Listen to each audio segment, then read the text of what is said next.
বাজার থেকে বেশ বড় বড় ডিমওয়ালা ট্যাংরা মাছ আনা হয়েছে। আজকে এই বড় বড় ট্যাংরা মাছ দিয়ে আলু দিয়ে ঝাল বানাবো। দেখুন তো আপনাদের পছন্দ হয় কিনা রেসিপিটি। আসসালামু আলাইকুম, কেমন আছেন সবাই?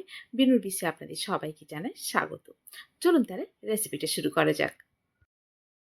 ট্যাংরা মাছগুলোকে ভালো করে ঘষে ধুয়ে নিয়েছি, ধুয়ে জল ছড়িয়ে নিয়েছি। নিয়ে এতে দিয়ে দিচ্ছি লবণ প্রয়োজন মতো, হলুদ গুঁড়ো, সামান্য একটু লঙ্কার গুঁড়ো, আর দিয়ে দিচ্ছি এতে সর্ষের তেল খানিকটা। সর্ষের তেল মাখিয়ে রাখলে এই কালো মাছ ভাজার সময় আর ফাটবে না। সবগুলোকে খুব ভালো করে মাখিয়ে মিনিট 10 মতো রেখে দেবো।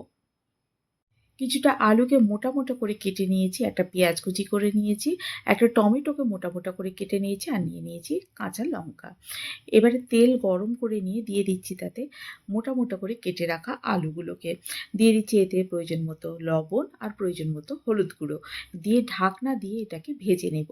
আর ভাজার সঙ্গে সঙ্গে যেন আলুটা একেবারেই সেদ্ধ হয়ে যায়। মাঝে মাঝে ঢাকনা খুলে নেড়ে দিতে হবে যাতে আলুটা না পুড়ে যায়। আলুগুলো খুব ভালোভাবে ভাজা হয়ে গেছে এবং সেই সঙ্গে সেদ্ধও হয়ে গেছে। এবার এইগুলোকে তেল থেকে তুলে নেব। আর ওই একই তেলের মধ্যে দিয়ে দেবো নুন হলুদ দিয়ে মাখিয়ে রাখা ট্যাংরা মাছগুলোকে।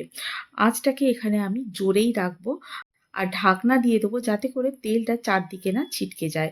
আর ঢাকনার নিচে সেই সঙ্গে দিয়ে দেবো খুন্তি, যাতে করে ভাপ না জমতে পারে, কেননা ভাপ জমলে সেই ভাপগুলোই জল হয়ে তেলের মধ্যে পড়ে তেল ছিটকাতে থাকবে। মাছগুলোকে 2 পিঠ লাল লাল করে ভেজে তুলে নেব। এবার এই মাছ ভাজার তেলেতে দিয়ে দেবো পেঁয়াজ কুচি। পেঁয়াজটাকে আমি হালকা করে থেতো করে নিয়েছি, খুব বেশি থেতো করার দরকার নেই। পেঁয়াজটাকে কিন্তু একদম লাল লাল করে ভেজে নেব।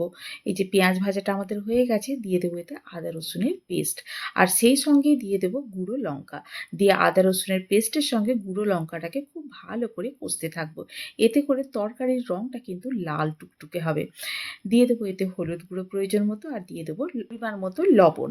দিয়ে সবগুলোকে একসঙ্গে কষিয়ে নিয়ে দিয়ে দিচ্ছি এতে জল, যাতে মশলাটা পুড়ে না যায়। এই জলটা দেওয়ার পরে মশলাটাকে খুব ভালো করে কষিয়ে নিতে হবে, যাতে করে মশলার কাঁচা গন্ধটা চলে যায়।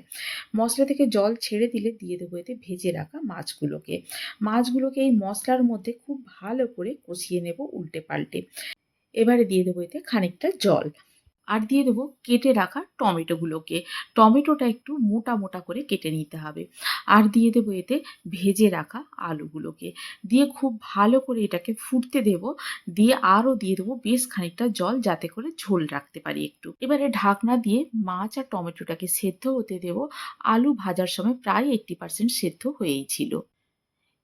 এই যে আমাদের আলু আর ট্যাংরা মাছের ঝাল কিন্তু একদম রেডি হয়ে গেছে। এবারে দিয়ে দেবো ওপর থেকে কুচিয়ে রাখা ধনেপাতা আর চিড়ে রাখা কাঁচা লঙ্কা। দিয়ে গ্যাসটাকে এবারে বন্ধ করে দেব। আর ঢাকনা দিয়ে রেখে দেব কিছুক্ষণের জন্য, যাতে সবগুলো একসঙ্গে মজে যায়। এবারে খাওয়া দাওয়ার পালা। গরম গরম সাদা ভাত, ট্যাংরা আলুর ঝাল, আর বিট দিয়ে গাজরের ভাজা, আর একটু স্যালাড। ব্যাস, দুপুরের খাওয়াটা আমার তো একদম জমে যাবে। আপনারাও তাহলে বাড়িতে ট্রাই করুন, রেসিপিটি করে জানান আমাকে কেমন লাগলো। যদি ভালো লেগে থাকে তাহলে বন্ধুদের সঙ্গে শেয়ার করুন। আর যদি কোনো নতুন বন্ধু থেকে থাকে তাহলে আমার চ্যানেলটিকে সাবস্ক্রাইব করে পাশে থাকার অনুরোধ রইল। আজ তাহলে এই পর্যন্তই, আবার দেখা হবে। ভালো থাকুন, সবাইকে ভালো রাখুন। আল্লাহ হাফেজ।